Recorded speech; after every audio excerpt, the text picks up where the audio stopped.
à toutes et à tous, je suis ravie de vous retrouver aujourd'hui pour vous parler d'un point important en naturopathie, c'est la notion d'équilibre acido-basique.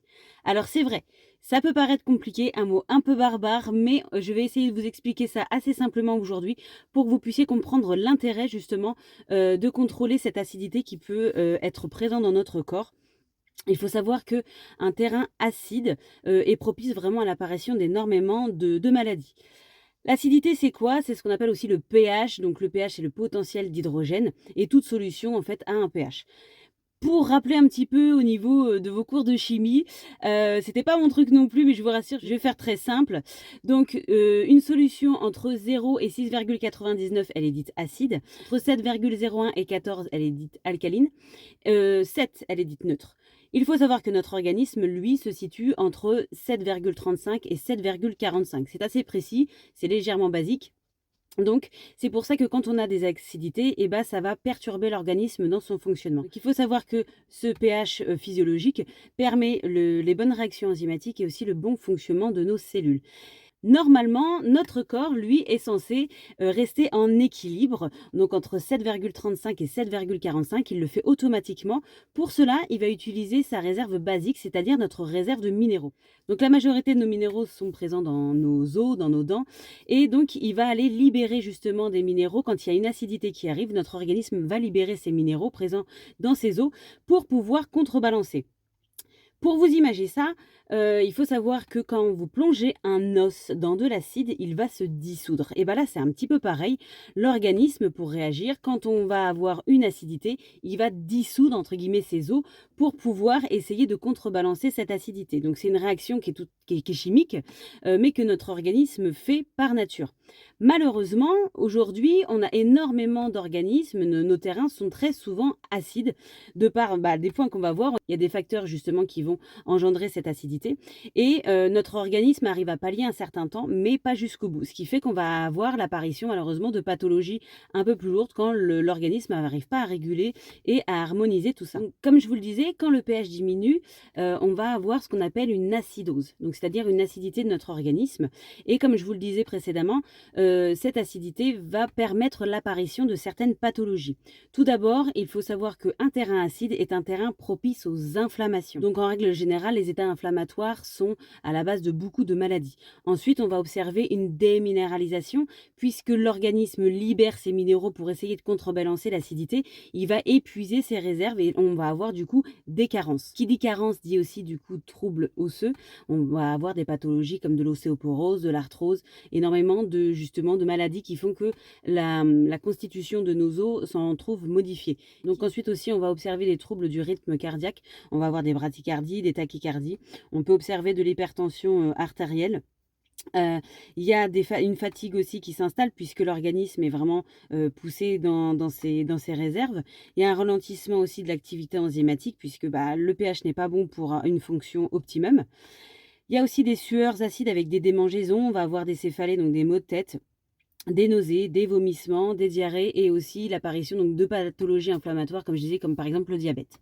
Donc tout ça en fait, c'est un petit peu le package. Donc là, c'est des pathologies, on va dire générales. Ça peut aller beaucoup plus loin, il peut y avoir énormément de pathologies justement qui découlent d'un terrain qui est acide et donc qui est inflammatoire. Donc c'est vraiment très important parce qu'il y a énormément de maux aujourd'hui que l'on rencontre et qui sont dus à ce terrain acide. A contrario, il faut le savoir, quand un pH augmente, donc il faut savoir que c'est ce qu'on appelle une alcalose. Donc on peut aussi voir apparaître des symptômes d'alcalose. Dans ces symptômes, on va retrouver de la confusion, des étourdissements, des vertiges, des tremblements des mains avec des engourdissements, des fourmillements du visage, des mains, des pieds, des spasmes, des contractions musculaires et aussi des convulsions. On a quand même on rencontre beaucoup plus souvent des terrains acides que des terrains alcalins. Maintenant, on arriver aux causes de l'acidité, parce que cette acidité, bien sûr, elle n'arrive pas toute seule. Comme on l'a vu, l'organisme s'autorégule normalement. Quand il est sujet à des petites doses d'acidité, il va pouvoir l'autoréguler. Mais comme toujours en naturopathie, ça n'arrive pas du jour au lendemain, c'est un effet cumulatif qui vient s'installer et qui vient dérégler l'harmonie qu'il y a dans notre corps, suivant plusieurs facteurs. On va avoir l'alimentation. L'alimentation aujourd'hui, c'est un gros problème, puisqu'on retrouve beaucoup d'aliments qui sont raffinés, donc on a retiré aussi les minéraux. C'est du sucre, c'est beaucoup de sucre, donc pour le corps, c'est vraiment une toxine. Ça va créer une acidité. Donc, dans les aliments, on a le sucre, les produits raffinés, on a les produits laitiers aussi, les viandes aussi, les types rouges, les charcuteries. Donc, tous ces aliments-là sont vraiment très acidifiants. On va avoir aussi le sport. Le sport, alors pas le sport qu'on va pratiquer tous les jours, le sport plutôt doux. Là, je parle vraiment d'une activité sportive intense, voire de compétition, avec aussi parfois des sports qui vont être traumatiques. Il faut savoir que le sport peut stresser le corps quand il est pratiqué de façon intense, donc il va tirer vraiment sur des réserves. Et malheureusement, si en plus il est mal complété par l'alimentation, parce que les sportifs doivent quand même avoir une alimentation qui est proportionnelle à leurs dépenses, et ben ça va acidifier l'organisme. Ensuite, on a toujours le même problème, c'est le stress. Le stress est un des plus grands acidifiants qui existent. Et ça, en fait, c'est pas un apport qu'on va avoir de l'extérieur, c'est vraiment une réaction chimique qu'on va avoir de l'intérieur. Il faut savoir que le stress est un grand acidifiant. Il va libérer énormément d'hormones aussi qui vont perturber le bon fonctionnement de notre organisme. Et c'est vrai que ça, le stress, c'est vraiment un des plus gros acidifiants entre l'alimentation et le stress. On est un petit peu kiff-kiff quand même. Et dernier point, donc ça, ce sont des points vraiment généraux de facteurs d'acidité. On va avoir aussi une mauvaise oxygénation. Donc le fait de mal respirer, d'avoir un souffle, de mal pousser l'air en fait dans nos poumons va aussi favoriser les acidités. Alors bien sûr, maintenant, je vais vous parler des solutions pour pouvoir essayer de remédier à cette acidité. Il faut toujours comprendre que ça ne s'est pas mis en place du jour au lendemain, donc on ne peut pas demander à notre corps de se réguler, non aussi du jour au lendemain. Il va falloir du temps pour pouvoir remettre cet équilibre en place. Pour ça, il y a toujours l'alimentation. Alors, il faut savoir qu'il y a des aliments qui sont acidifiants, c'est-à-dire qu'ils vont provoquer une acidité, et il va y avoir des aliments alcalinisants.